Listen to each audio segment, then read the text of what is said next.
చేసే విధంగా తెలంగాణ రాష్ట్ర ఏర్పాటు ఉద్యమ నేత ప్రస్తుత బీఆర్ఎస్ పార్టీ అధ్యక్షులు కేసీఆర్ గారు మరి నిన్నటి బహిరంగ సభ సమావేశం ఏదైతుందో మనందరం గమనించమని చెప్పంటున్నాను. మిత్రుడు విద్యాసాగర్ రావు గారు జిల్లా బీఆర్ఎస్ పార్టీ అధ్యక్షులు, మిత్రుడు కొప్పల ఈశ్వర్ గారు మాజీ మంత్రివర్యులు, సోదరి దావ వసంత గారు మాజీ జిల్లా ప్రజా పరిషత్ అధ్యక్షురాలు, అట్లాగే మా మిత్రులు మాజీ శాసనసభ్యులు సుంకె రవిశంకర్ గారు, మిత్రులు లక్ష్మణరావు గారు, బాపిరెడ్డి గారు, హరిచరణరావు గారు, శ్రీకాంత్ గారు, సమావేశంలో పాల్గొంటున్నటువంటి వివిధ హోదాల్లో ఉన్నటువంటి బీఆర్ఎస్ నాయకులు మిత్రులు అందరూ కూడా చెప్పంటున్నాను. అంటే వాస్తవంగా నిన్నటి కేసీఆర్ గారి యొక్క సభ ఇలా మరొక్కసారి కేసీఆర్ ఆనాటి తెలంగాణ రాష్ట్ర ఏర్పాటు ఉద్యమాన్ని తలపింపజేసిందని చెప్పంటున్నాను. ఇలా రాష్ట్రంలో ఏదైతుందో వారు 2 పర్యాయాలు ముఖ్యమంత్రిగా ఈ రాష్ట్రాన్ని జాతీయ స్థాయిలో అంతర్జాతీయ స్థాయిలో నిలబెట్టినటువంటి ఘనత కేసీఆర్ గారికి దక్కితే ఆనాడు మరి కాంగ్రెస్ పార్టీ మరింత మేలైన ప్రభుత్వం ఇవ్వడం జరుగుతుందనేటువంటి ఒక భావన ఆశల పల్లకిలో ప్రజానీకాన్ని ఊరిగింప చేయడంతో సరే మార్పు చేయడం జరిగింది. ఏ మార్పు అయినా కానీ మంచి కోసం జరగాలి. కానీ జరిగిందేంటి? తిరోగమన చర్యగా మీరు కేసీఆర్ గారి కంటే మెరుగైన పాలన ఇస్తామని చెప్పని మీరు పేర్కొన్నారు. జరుగుతుందేంటి? ఇప్పుడే మిత్రులు ఈశ్వర్ గారు చెప్పిండే దేశంలోనే ఎక్కడ లేని విధంగా అన్నాడు రైతాంగానికి పెట్టుబడి సమకూర్చే విధంగా రైతు బంధు కార్యక్రమాన్ని అమలు చేసి తలబెడితే 3 పంటలే కొట్టిండే 3 పంటలే కొట్టి ఈసారి ఏదైతుందో రబీకి సంబంధించి 2వ ఎకరానికి వాళ్ళు ఇస్తా అని చెప్పని పేర్కొంటుండే చెప్పండి. వీళ్ళ పంటల బీమా పథకం, వీళ్ళ ప్రకృతి వైపరీత్యాలతో పంటలు నష్టపోతే రైతాంగాన్ని ఆదుకోవటానికి కొరకు పంటల బీమా పథకం అమలు చేస్తామని చెప్పాను. దాన్ని ఊసేలేదు. భూమి లేని నిరుపేదలకు ఏదైతుందో ప్రోత్సాహకంగా ఎకరానికి 1000 రూపాయలు ఇస్తామని చెప్పిండ. ఆ ఆలోచన అమలు కార్యక్రమం లేదని చెప్పంటున్నాను నేను. వీళ్ళ కళ్యాణ లక్ష్మి ఆడబిడ్డలకు ఏదైతుందో ఒక వరంలాగా కుటుంబాన్ని ఆదుకోవటానికి కొరకు మరి అలాంటి కేసీఆర్ గారు 50,000తో ఆరంభింపజేసి 1,00,000 రూపాయలకు చేరిస్తే దానికి తులం బంగారం జోడిస్తామని చెప్పని పేర్కొంది. తులం బంగారం కాదు కదా, అసలు ఇచ్చే 1,00,000 రూపాయలు కూడా ఏదైతుందో పెళ్లి నాటి ఇవ్వాల్సినటువంటి 1,00,000 రూపాయలు వీళ్ళ ప్రసూతి నాడు ఇచ్చే పరిస్థితి ఎదురవుతుందని చెప్పండి. ఆ ప్రసూతి కూడా అందడం లేదు చెప్పండి. ప్రసూతి సహాయం కేసీఆర్ కిట్ నీకు నిజంగా కేసీఆర్ గారి పేరట అమలవుతున్న కార్యక్రమం నీకు నచ్చకుంటే ఇందిరమ్మ పేరు పెట్టు. కానీ పథకం నిలిపివేయడం ఏంటే నాకు అర్థం కాదని చెప్పండి. నేను వీళ్ళ గురుకుల ఆశ్రమ పాఠశాలలు వీళ్ళ అల్పసంఖ్యాక వర్గాలకు కానీ బలహీన వర్గాలకు కానీ ఎస్సీ ఎస్టీలకు కానీ వీళ్ళ కేసీఆర్ గారు ఏదైతుందో విద్య యొక్క ప్రాధాన్యత గుర్తించి అందరికీ ఉచితంగా విద్యా బోధన సౌకర్యాలు కల్పింప చేయాలని చెప్పని వీళ్ళ గురుకుల ఆశ్రమ పాఠశాలలు ఏర్పాటు చేస్తే వాటిని నిర్వీర్యం చేసే విధంగా మీరు మౌలిక సదుపాయాల కల్పన లేదు, శాశ్వత భవనాల సదుపాయం కల్పన లేదు, ఫీజు రీయింబర్స్మెంట్ అని చెప్పి అంటున్నాను. 10,000 కోట్లు ఇలా పెండింగ్ బకాయిలు.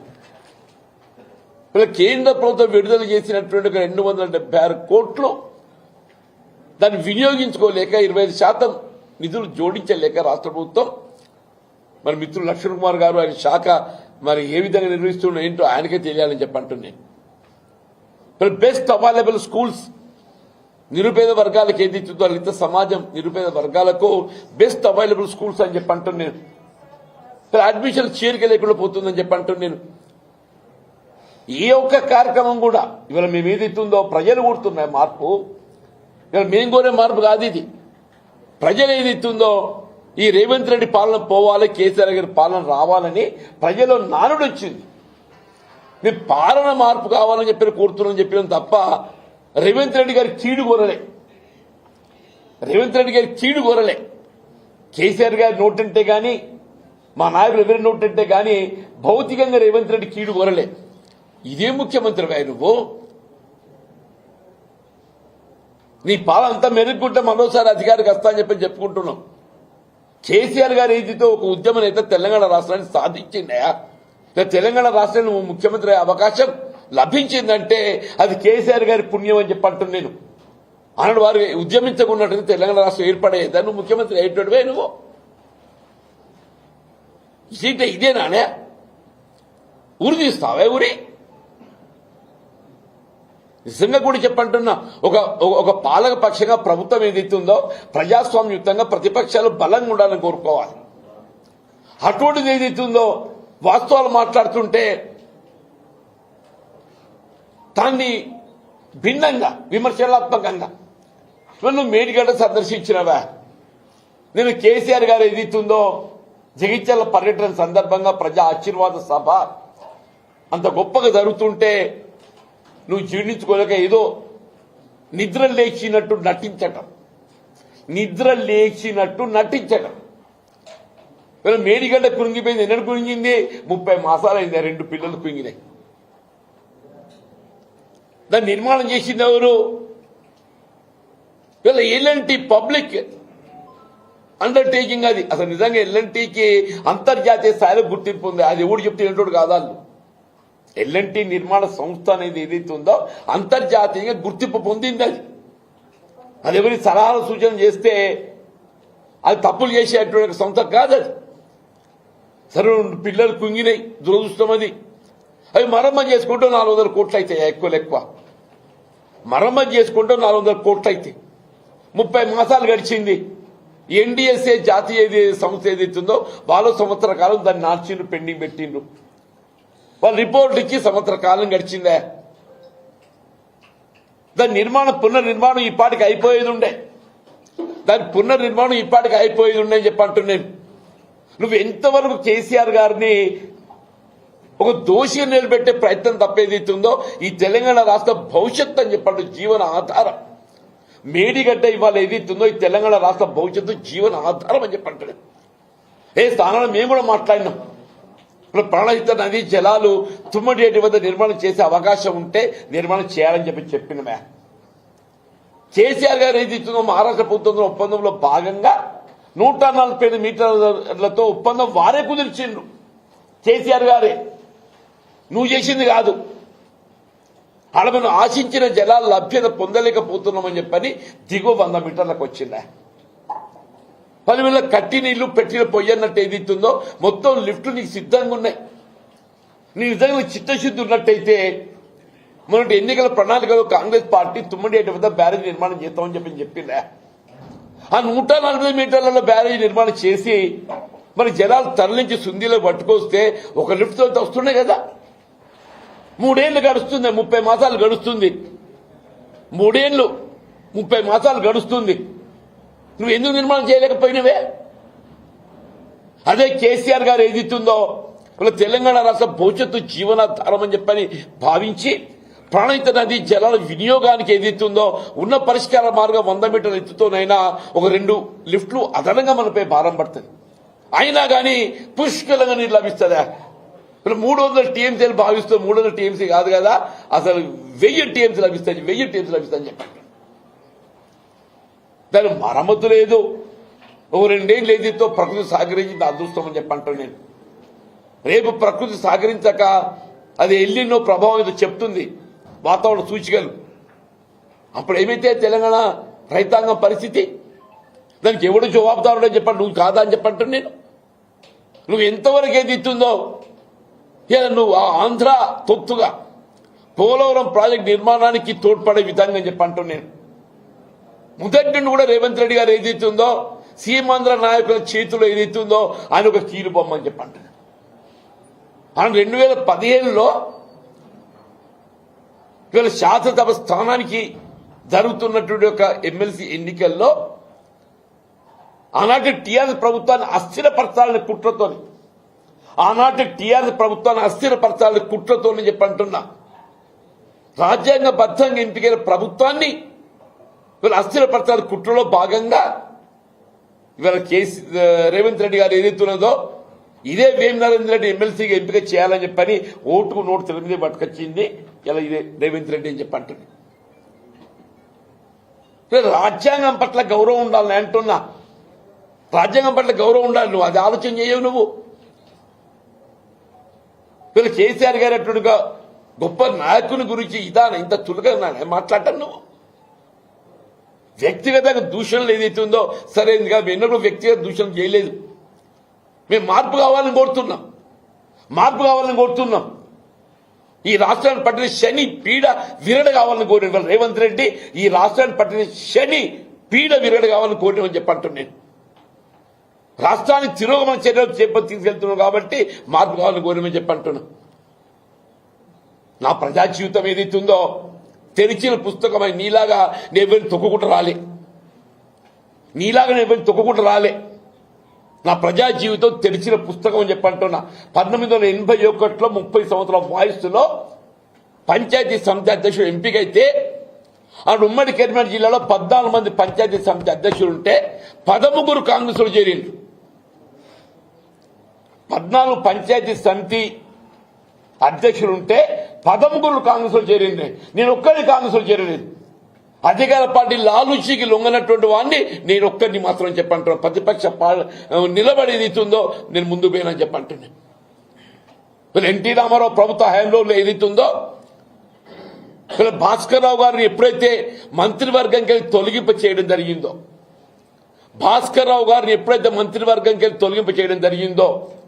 నేను ఆనాడు ఏదైతుందో నా మంత్రి పదవి నేను రాజీనామా చేసిన నన్ను తొలగించలే. నా మంత్రి పదవి రాజీనామా చేసేది ఇస్తుందో భాస్కర్ రావు గారిని మంత్రివర్గంకి తొలగించడం ఏదైతుందో ఇది సరైన నిర్ణయం కాదు అని చెప్పని భాస్కర్ రావు గారి పక్షం నిలబడ్డని చెప్పంటాను. నేను కాదా, కాంగ్రెస్ పార్టీ నిలబడ్డది. ఇందిరాగాంధీ నిలబడ్డది, కాంగ్రెస్ పార్టీ నిలబడ్డది.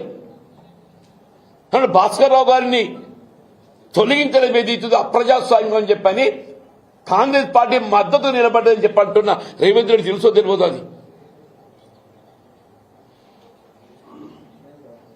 భాస్కర్ రావు గారికి తదుపరి కాలంలో పార్లమెంట్ సభ్యుడిగా అవకాశం కల్పించేది కాంగ్రెస్ పార్టీ.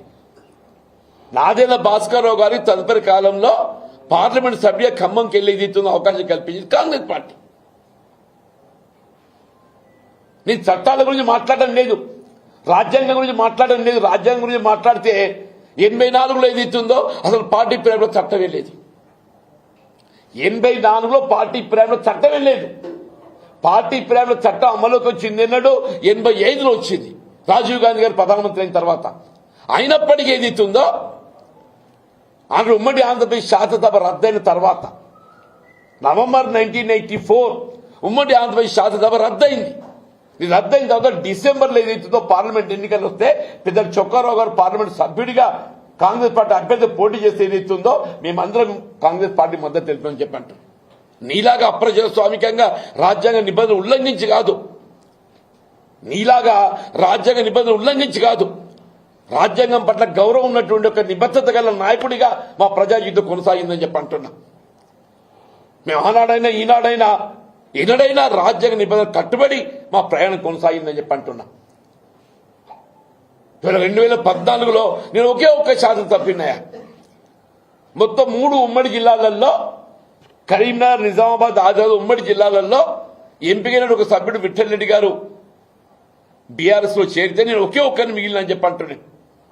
2019లో శాసనమండలి సభ్యుడికి ఎంపికైనాడు ఏదైతుందో అసలు పార్టీ పేరు చట్టమే అర్థం కాదు.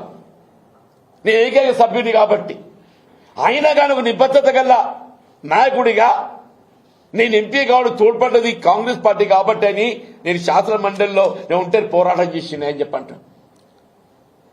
ఇవాళ ఏదైతుందో నేను 4 దశాబ్దాలు కాంగ్రెస్ పార్టీ బలోపేతం కోసం ప్రయత్నం చేసి పోరాటం చేస్తే ఇవాళ నేనే నా కార్యకర్త నా గురించి మాట్లాడతాడా. నేను 4 మున్సిపల్ చైర్మన్ కావడం తోడ్పడ్డా. మీరందరూ సజీవ సాక్షులు. ఇలా జగిత్యాల మున్సిపల్ 4 మున్సిపల్ చైర్మన్లు అయినా 4 మున్సిపల్ చైర్మన్ కావడానికి తోడ్పడ్డాని చెప్పంటున్నా. ఒక 10 మంది జడ్పీటీసీలు ఎంపీపీలు అయిందని చెప్పంటున్నా. ఒక 100 మంది మున్సిపల్ కౌన్సిలర్స్ అయిందని చెప్పంటున్నా. ఒక 100 మంది ఎంపీటీసీలు అయిందని చెప్పంటున్నా. నేను మొత్తం తెలంగాణ రాష్ట్రంలో అంటే నేను తోడ్పడ్డా. అత్యధికంగా ఏదైతుందో ఇవాళ ద్వితీయ శ్రేణి నాయకత్వం ఏదైతుందో ఎదిగొచ్చింది ఎక్కడ అని చెప్పంటే చిగిత్యాల నియోజకవర్గం నీలాగా తొక్కకుండా కాదయా, నేను ప్రోత్సహించుకుంటూ వచ్చిన మెట్టు ఎక్కుకుంటూ వచ్చిన అని చెప్పి అంటాను నేను. ఇవాళ విమర్శనే ఇవాళ సమాధానం కాదు, నిర్మాణాత్మకంగా వ్యవహరించాలంటాను. నువ్వు వచ్చినావు నాయన మేడిగడ్డకు, ఏదో నాయన అది నిర్మాణం చేస్తావు అని చెప్పి దాని సంగతి చెప్పరా నాయన. అసలు మేడిగడ్డ నిర్మాణం ఏం చేయబోతున్నావు ముందు అది చెప్పు. అది పునర్నిర్మాణం ఎప్పటిలో చేయబోతావు చెప్పు అని చెప్పి అంటాను నేను. 30 మాసాలు గడిచిందే, సాయిల్ టెస్టింగ్ ఇంకా 6 నెలలు అంటుండే, సాయిల్ టెస్టింగే 6 మాసాలు అంటుండు. అంటే 6 మాసాల చివరికి అయిపోతే డిసెంబర్ జనవరి వస్తుంది. తదుపరి డిజైన్స్ రూపొందిస్తాడు. నువ్వు ఎప్పుడు పునర్నిర్మాణం చేస్తావు, ఎప్పుడు తెలంగాణ రాష్ట్ర భవిష్యత్తు నీకు అసలు చిత్తశుద్ధి ఉందా? ఇవాళ ఏదైతే మేడిగడ్డ కాళేశ్వరం ప్రాజెక్ట్ ఏదైతుందో కేవలం తెలంగాణ రాష్ట్రానికి పరిమితం కాదు, అంతర్జాతీయ స్థాయిలో బహుళార్థ ప్రాజెక్ట్ ఏదైతుందో ఎత్తిపోతలు ఇవాళ ఉన్నది ఏదైతుందో ఈ కాళేశ్వరం ప్రాజెక్ట్ అని చెప్పంట. నువ్వు నిజంగా 9 మీద కడితే కట్టున్నావు, నీకు చేత కాదు. ఇలా మళ్ళీ భవిష్యత్తులో ఏదైతుందో ఇలా మేడిగడ్డ పునర్నిర్మాణం చేయబడాలంటే నీ చేత ఐదో కామో తెలియదు, కానీ కేసీఆర్ గారి యొక్క నాయకత్వం లోపల యావత్ తెలంగాణ రాష్ట్రానికి జీవనాధారమైనటువంటి యొక్క మేడిగడ్డ బ్యారేజ్ పునరుద్ధరణ చేసి యావత్ తెలంగాణ రాష్ట్ర సస్యశ్యామలమయ్యే విధంగా సాగునీరు త్రాగునీరు అందింపజేయటం బీఆర్ఎస్ పార్టీ కేసీఆర్ గారితో మాత్రమే సాధ్యమవుతుందని చెప్పి పేర్కొంటామని చెప్పంటున్నాను. నేను చెప్పిన హైదరాబాద్కు వచ్చిండే, హైడ్రా అంటే ఏదైతుందో ఎవడైనా చెరువులు ఆక్రమించి ఉన్నోడు భవనాలు నిర్మాణం చేసే వాని తొలగించవా, వాని జోలికి ఓడు, ఎవడు గరీబ్ ఓడున్నాడు వాని తొలిగి పోతాడని చెప్పంటు నేను. వీళ్ళు మూసి ప్రక్షాళన చేయలేను ఆయన, మూసి ప్రక్షాళన చేయి. ఆ మూసి ప్రక్షాళన మాట్లాడాడు, మూసి సుందరీకరణ ఎవడికి కావాలనే, మూసి ప్రక్షాళన కావాలి. ప్రక్షాళన చేయు అని చెప్పి అంటున్నాం, సీవరేజ్ ట్రీట్మెంట్ ప్లాంట్లు పెట్టు అని చెప్పి అంటున్నాం, అది చేయడు. వీళ్ళు ఎంతనూ ప్రజాపాలన, ఎక్కడ నీ ప్రజాపాలన? వీళ్ళ ప్రజాపాలన అనే నెపంతోనే ప్రజానికాన్ని వంచే ప్రయత్నం చేస్తుండ్రు. ప్రజాపాలన అనే నెపంతో ప్రజానీకాన్ని వంచే ప్రయత్నం చేస్తున్నారని చెప్పి అంటున్నా. వీళ్ళు మహిళలకు ఏది ఇచ్చిందో ఉచిత రవాణా సౌకర్యం సంతోషం, మీ వెల్కమ్. మరి రాష్ట్ర రోడ్డు రవాణా సంస్థ కార్మికులు ఏదైతే ఉందో రేపు మన సమ్మెపాట ఎందుకు పోతున్నాయా? రాష్ట్ర రోడ్డు రవాణా సంస్థ కార్మికులు ఏదైతే ఉందో ఈ అర్ధరాత్రి నుండి ఏదైతే ఉందో సమ్మెకు పోబోతున్నారు. ఆనాడు కేసీఆర్ గారు ఏదైతున్నదో రాష్ట్ర రోడ్డు రవాణా సంస్థలో ప్రభుత్వం విలీనం చేసుకొని ప్రభుత్వ ఉద్యోగస్తులతో సమానంగా వాళ్ళ వేత భత్యాలు పీఆర్సీ కల్పిస్తా అని చెప్పాను అన్నాడా, రిటైర్మెంట్ బెనిఫిట్స్ ఇస్తా అని చెప్పాను అన్నాడు. ఏమైందే? ఉచిత విద్యుత్తు పాపం ఆర్టిజాన్స్ అని చెప్పి అంటున్నా. అసలు ఉచిత విద్యుత్ రాష్ట్రంలో అమలవుతుందంటే క్షేత్రస్థాయిలో దాన్ని అమలు చేసేది ఎవరు? ఆర్టిజాన్స్ అని చెప్పి అంటున్నా. వాళ్ళు సమ్మెబాట పట్టిండ్రు. మన విద్యుత్ ఉత్పాదన ప్రాజెక్ట్ నిర్మాణానికి తోడ్పడుతుంది మన సింగరేణి బొగ్గుగని కార్మికులు అని చెప్పి అంటున్నాను. సింగరేణి బొగ్గుగని కార్మికులు అని చెప్పి అంటున్నాను. సింగరేణి బొగ్గుగని కార్మికులకు ఏది ఇస్తుందో వాళ్ళకు కల్పిస్తా అన్నటువంటి ఒక రిటైర్మెంట్, వాళ్ళకు కంపల్సరీ అపాయింట్మెంట్ ఏది లేదు. చివరి కాంట్రాక్ట్ అవుట్ సోర్సింగ్ ఉద్యోగస్తులు కూడా ఇది ఉంటుందో ఊడుతుందో అని చెప్పంటున్నాం. ఇలా కాంట్రాక్ట్ అవుట్ సోర్సింగ్ ఉద్యోగస్తులు కూడా అభద్రతతోని చివరి మన శాంతి భద్రతలు పర్యవేక్షించేటట్టుగా హోంగార్డ్, మన శాంతి భద్రతలు పర్యవేక్షించేటట్టుగా హోంగార్డ్స్ అని చెప్పంటారు. పాపం పిల్లలను ఆలోచన చేస్తున్నావు వాళ్ళ గురించి. వాళ్ళు వైద్య సదుపాయాలు కల్పించాలి, వాళ్ళ కంపల్సరీ అపాయింట్మెంట్ ఇవ్వాలి. అంగన్వాడీ ఆయాలు ఉన్నారు. ఎవడి గురించి నీ ప్రజాపాలన అంటూ నేను నీ ప్రజలుగా ఎంతవరకు ఏదో నువ్వు నీ తాబేదారు తప్ప ఎవరికైనా ఆలోచన చేస్తున్నావా? మీ ఇదంతా సహించలేక ఏదైతుందో నేను కాంగ్రెస్ పార్టీ ఒక క్రమశిక్షణ కార్యకర్తగా నేను ఆశించిన ప్రభుత్వం వేరు. నేను ఆశించిన ప్రభుత్వం వేరంటున్నాను నేను. కాంగ్రెస్ పార్టీ అధిష్టాన ఆలోచన విధానం రాహుల్ గాంధీ గారు ఏదైతుందో రాజ్యాంగం చేతబూని జై బాపు జై భీమ్ జై సంవిధాన్ నినాదం ఇచ్చిండే. ఏమైందే జై బాపు జై భీమ్ జై సంవిధాన్? రాహుల్ గాంధీ గారికి తెలంగాణ రాష్ట్రం ఏమవుతుందో కనబడతలేదా? రాహుల్ గాంధీ గారికి తెలంగాణ ఏమవుతుందో కనబడతలేదా?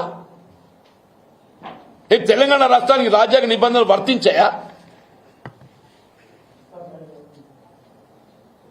జీవన్ రెడ్డి గారికి నేను 14 సార్లు టికెట్ ఇచ్చిన నాకు ఇది కథ గమ్ముతుందిరా. నాకు సమర్థత లేకుండా టికెట్ ఇచ్చిన అదే నాకు ఎన్నికల్లో పోటీకి సమర్థత లేకుండా టికెట్ ఇస్తారు ఎవడన్నా?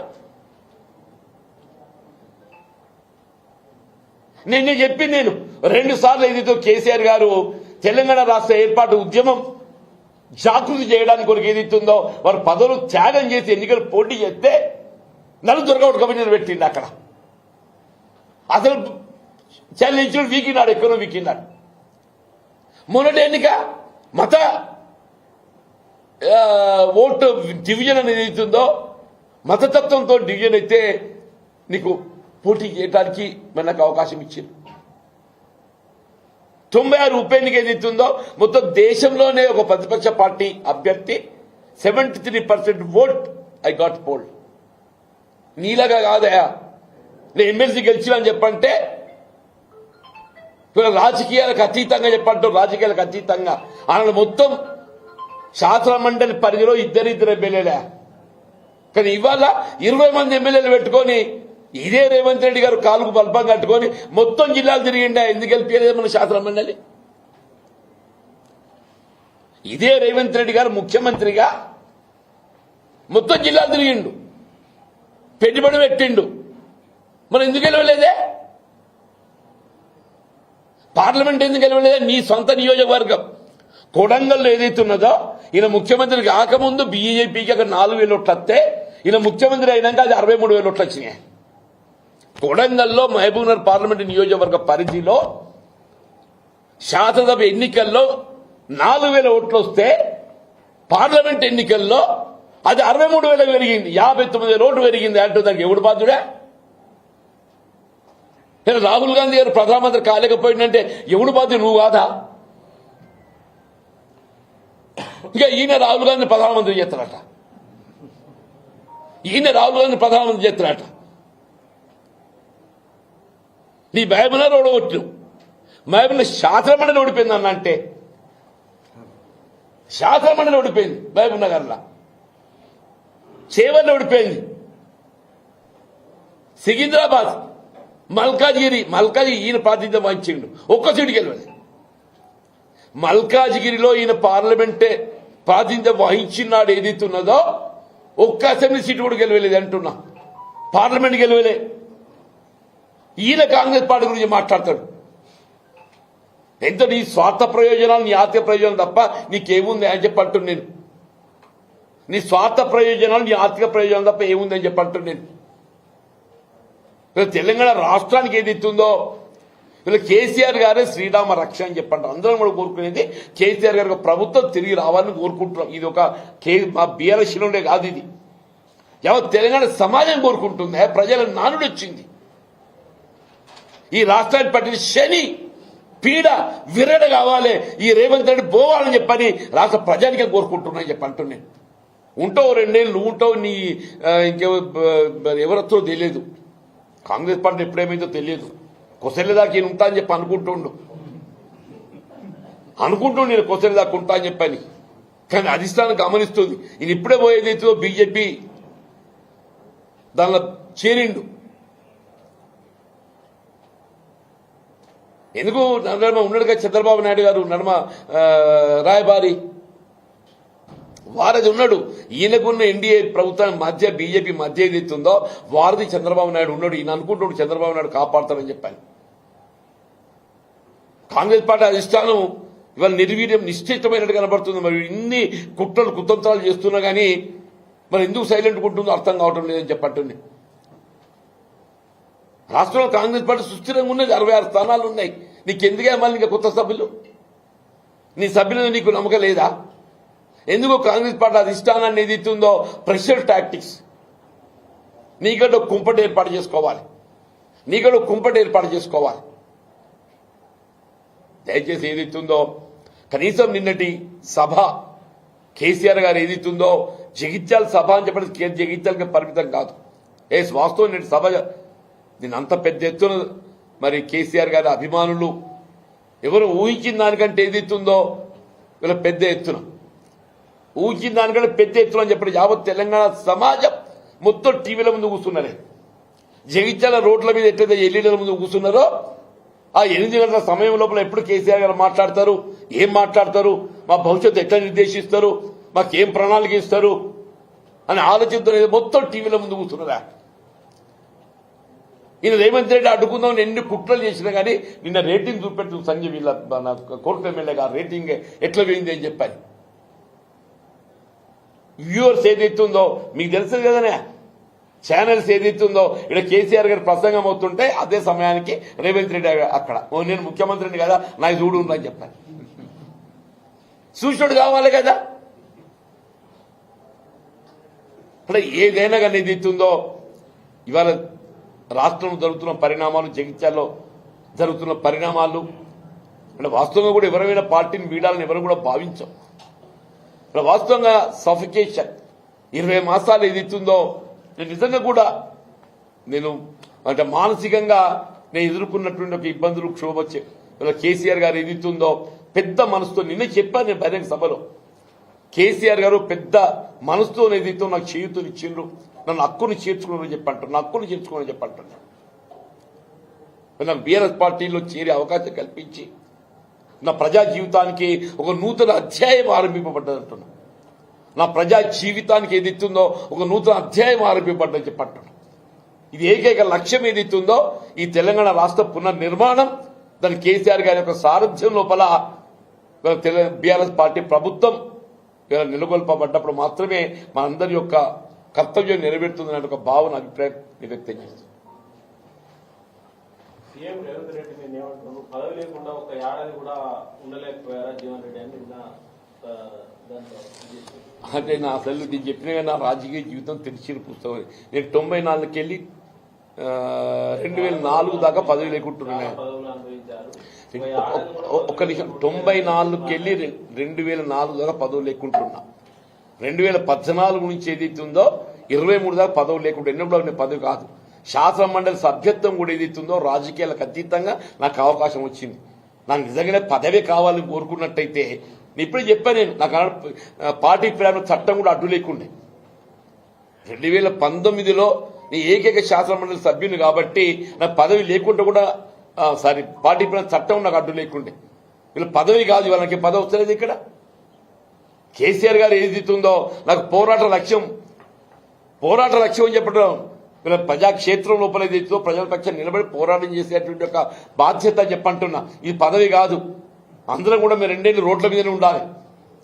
పదవుల కోసం వెంపర్లాడేది రేవంత్ రెడ్డి. ఆయన ఎవరు వేం నరేందర్ రెడ్డి ఏం సేవ చేసిందే కాంగ్రెస్ పార్టీకి? వేం నరేందర్ రెడ్డి అనే అతడు ఏదైతుందో కాంగ్రెస్ పార్టీకి ఏం సేవ చేసిందని చెప్పంటు నేను. ఇవాళ రేవంత్ రెడ్డి గారికి ఒక వ్యక్తిగత సహాయకుడు ఆ చిన్నారెడ్డి గారికి ఇచ్చేది ఉంటే నేను అడగలే రాజ్యసభ. మీకు తెలుసో తెలియదు నాయన, నేను ప్రభుత్వం ఏర్పడ్డ నాడు కూడా నాకు మంత్రి పదవి కావాలని చెప్పి నేను ఢిల్లీ పోలే. రాష్ట్రంలో కాంగ్రెస్ ప్రభుత్వం ఏర్పడ్డ నాడు కూడా ఎవరైనా మంత్రి పదవి కావాలని చెప్పారంటే కాంగ్రెస్ పార్టీ అధిష్టానం ఢిల్లీలో ఉంటుంది కదా, నేను పోలే ఢిల్లీకి. పిసిసి అధ్యక్ష పదవి కొరకు కూడా నేను ఢిల్లీ పోలే. పిసిసి అధ్యక్ష పదవి నా పేరు ప్రకటింపబడి ఇదే పెట్టుబడిదారుల కుట్రతో ఎప్పుడైతే అది నిలిపివేయబడడం జరిగిందో నేను మళ్ళీ ప్రయత్నంలో భాగంగా నాకు కావాలని చెప్పి నేను ఢిల్లీ పోలే. వీళ్ళ అవకాశాలు ఏదైతుందో సమర్థతతో వస్తాయనుకోండి, నేను అవకాశాలు సమర్థతతో వస్తాయని అనుకున్నా. ఇక్కడ కుట్రపూరితంగా ఏదైతుందో ఇలా రేవంత్ రెడ్డి గారు లాంటి వాళ్ళు ఏదైతుందో ఇవాళ పదవుల కోసం కాదులని ఆయన ఆత్మగౌరవం లేకుండా చేసిండు. ఇవాళ ఆత్మగౌరవం ఆత్మ అభిమానం కొరకు ఏదైతుందో నేను బయటకు వచ్చినా చెప్పంట. నాకు ఆత్మ గౌరవం ఆత్మ అభిమానం ప్రధానం అని చెప్పంటున్నా. పదవులు కాదు. పదవుల వెంపర్లాట రేవంత్ రెడ్డి గుట్టానే తెలుగుదేశం పార్టీ తెలంగాణ రాష్ట్రం అధికారం రావటం సాధ్యం కాదు. అది తెలుసు. ఏం చేయాలి అధికారం రావాలంటే ఓ స్కెచ్ గీసిండు. ఎవరు? చంద్రబాబు నాయుడు గారు. ఆయననే ఇంకో ఈయన తొమ్మ చూపెట్టిండు. ఇంకో నువ్వు ఈ బాట ఓరా నాయన. ఎవడైనా ఎమ్మెల్యే రాజీనామా చేస్తే ఎవరికి ఇస్తారా? స్పీకర్కి ఇస్తారు. ఎవరికి ఇవ్వాలి? ఈయన ఎవరికి ఇచ్చిండు? చంద్రబాబు నాయుడికి ఇచ్చి ఆయన మంచిగా దాన్ని భద్రంగా ఫ్రిడ్జ్లో తాళం వేసి పెట్టిండు. ఇవాళ టీడీపీ శాసనసభ్యుడిగా శాసనసభలో కొనసాగుతూ Congress party organisation working president. ఇగో ఇది చూడండి. ఈయన శాసనసభ సభ్యత్వం ఆమోదింపబడలేదు. స్పీకర్ గారికి దాన్ని ప్రతిపాదించలేదు, రెఫర్ చేయలేదు. కాంగ్రెస్ పార్టీ అధిష్టానం ఏదైతే ఉందో, టీడీపీ సభ్యునికి ఏదైతే ఉందో కాంగ్రెస్ పార్టీ కార్యనిర్వాహక అధ్యక్షుడు వర్కింగ్ ప్రెసిడెంట్ ఇచ్చింది. ఇదంతా చంద్రబాబు నాయుడు గారి ఒక స్కీమ్. నా పార్టీ పేరు చెప్పుకోండి, నువ్వు నీకు గుర్తింపు లభించదురా నాయన. ప్రజల గుర్తింపు లభించాలని ఏమైనా ఉంటే కాంగ్రెస్ పార్టీకి ఉంటుంది. కేసీఆర్ గారు ఉద్యమ నాయకుడు, ఏదైనా ఉద్యమ ప్రదాత ఇచ్చిందని చెప్పి అనుకుంటే గుర్తిస్తే సోనియా గాంధీ గుర్తిస్తారు. నువ్వు ఇక్కడికి కాదు అక్కడ పోరా అని చెప్పని స్కెచ్ గీసి ఇది అదే స్కెచ్ నడుస్తుంది. పదవుల వెంపర్లాట నాకు కాదు, రేవంత్ రెడ్డికి. ఆయనే చెప్తాడు ఎప్పుడు నేను తొక్కుకుంటూ వచ్చినా అని చెప్పని. నేను ఎవరిని దొక్కలే, నాకు తెలిసిన పుస్తకం అని చెప్పి అంటున్నాను. నేను చెప్పిన 4 మున్సిపల్ చైర్మన్లు కావడానికి నేను తోడ్పడ్డా అని చెప్పని. ఆయన ఎంతమంది మున్సిపల్ చైర్మన్ చేసిండే? అయ్యో, నా జగిత్యాల నియోజకవర్గం లోపల ఏదైతే ఉందో 4 మున్సిపల్ చైర్మన్లు కావడానికి నేను తోడ్పడ్డా. ఓ 10 మంది ఎంపీలు దరిపిడిలు కావడానికి తోడ్పడ్డా. ఓ 100 మంది ఎంపీలు కావడానికి తోడ్పడ్డా. ఓ 10 మంది కౌన్సిలర్ కావడానికి తోడ్పడ్డా. నువ్వు ఎంతమంది చేసినవే? మైక్ ఉంది కదా, మాట్లాడడానికి అయిపోతుందా? మైక్ కూడా ఎవడో ఏదైనా మాట్లాడతానంటుంది ఇప్పుడు రేవంత్ రెడ్డి కథ. Thank you. బీసీలకు ఏదైతే మున్సిపల్ చైర్మన్ కానీ ఎంపీపీలు కానీ నష్టపోతున్నారని చెప్పి సవరణ జ్యోతి పేరు బీసీలకు ఏదైతే మున్సిపల్ చైర్మన్ ఉన్నారు, ఎంపీపీలు కానీ మున్సిపల్ చైర్మన్ కానీ బీసీలది వేరే ఓసీలు అనుభవిస్తున్న సవరణ జ్యోతి పేరు గవర్నమెంట్. ఒక ముఖ్యమంత్రి స్థాయిలో వ్యక్తి 317 జీవో ఆర్థిక పరంగా ఎందుకు తీరిపోయినపోతున్నాడు? కాదు బాబు, నేను కూడా అప్పుడు సభలో ప్రయత్నం చేసినాం, అందరం కూడా ప్రయత్నం చేసినాం. మీరు చేశారు, తెచ్చారు.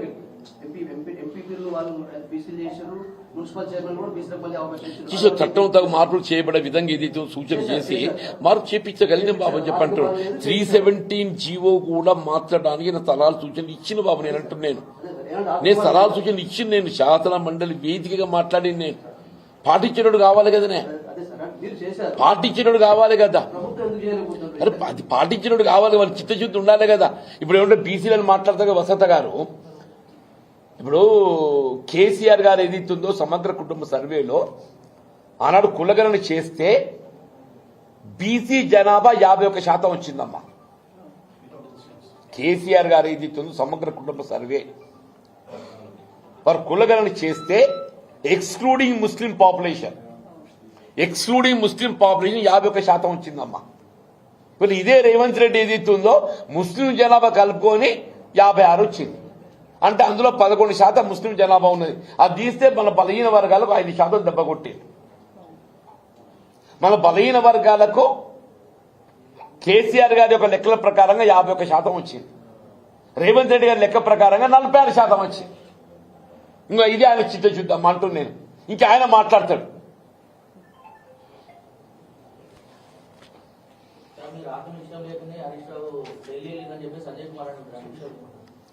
ఆయన సంజయ్ తెలిసి మాట. ఇప్పుడు కేసీఆర్ గారు ఎవరెవరికి ఏ బాధ్యతలు అప్పగిస్తారో ఆ బాధ్యత నిర్వర్తిస్తారా? హరీష్ రావు గారికి ఏదైతుందో ఇదే పార్టీ ఫిరాయింపులకు సంబంధించిన అంశం ఏదైతుందో రేపు హైకోర్టులో వాదన రాబోతుంది. ఆ అంశం పైన ఇతర న్యాయ సంబంధించిన అంశాలపై చర్చ. మీరందరూ పేపర్ చదివిన కాదా ఇవి? వినోద్ కుమార్ గారు కనపడలేదా? ఇవన్నీ పేపర్ చదివింది, ఇవాళ మొత్తం పేపర్లు వచ్చింది.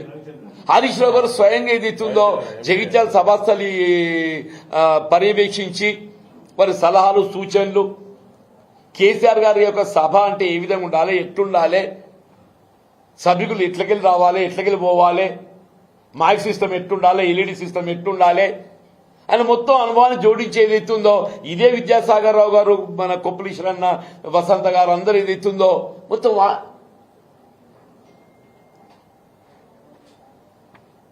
ఇవాళ ఏదైతుందో కేసీఆర్ గారు అధ్యక్షులు వారి సలహా సూచనలు వారు ఎవరికి బాధ్యతలు అప్పగిస్తే ఆ బాధ్యతలు నిర్వర్తిస్తారు.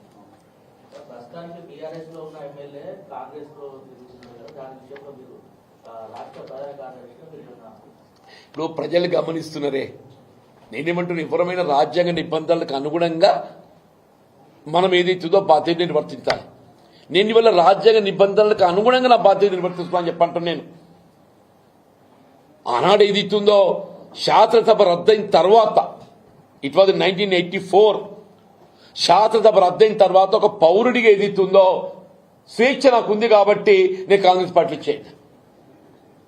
ఇవాళ శాసన మండలి సభ్యత్వ పదవి కాలం ముగిసిపోయిందా? నేను ఒక పౌరుణ్ణి, నాకు స్వేచ్ఛ ఉన్నది. కాంగ్రెస్ పార్టీ విధానాలు ఏదైతుందో నీ ఆశించిన విధంగా కొనసాగుతలేవు. వీళ్ళ కాంగ్రెస్ పార్టీ అధిష్టానం ఏదైతుందో రాష్ట్ర పార్టీపై పట్టు కోల్పోయింది. రేవంత్ రెడ్డి ఏదైతుందో ఇదో ప్రైవేట్ లిమిటెడ్ కంపెనీ చేసింది. రేవంత్ రెడ్డి ఇవాళ రాష్ట్రంలో కొనసాగుతున్న ప్రభుత్వం ఏదైతుందో ఒక ప్రైవేట్ లిమిటెడ్ కంపెనీ. నేను ఆ ప్రైవేట్ లిమిటెడ్ కంపెనీలో చేరడం ఏదైతుందో నాకు ఇష్టం లేదు. నాకు స్వేచ్ఛ ఉంది పౌరుడిగా. తెలంగాణ రాష్ట్ర పునర్నిర్మాణం కొరకు ఏదైతుందో ఒక ఉద్యమ నేత కేసీఆర్ గారు, తెలంగాణ రాష్ట్ర సాధకుడు, ఆయనతో కలిసి పనిచేసే అవకాశం నిజంగా మేము ప్రత్యర్థులు పోటీ చేసుకున్నాం ఇద్దరం. అయినా కానీ ఏదైతుందో ఆయన పెద్ద మనసుతోని నేను హక్కులు నాకు అవకాశం ఇచ్చింది. ఇంకా ఇంతకంటే ఏం కావాలనే? నేను రాజ్యాంగం ఉన్నది. ఆయన ఇప్పుడు సంజయ్ గారు బీజీ వెళ్ళాలి. ఆయన అమ్మ వసంత గారు చెప్పింది కదా, ఆయన ఎక్కడుండు ఏ పార్టీ ఉన్నది తెలియదు అని చెప్పారు. ఆయన గురించి మాట్లాడితే కూడా తక్కువనైతుందా?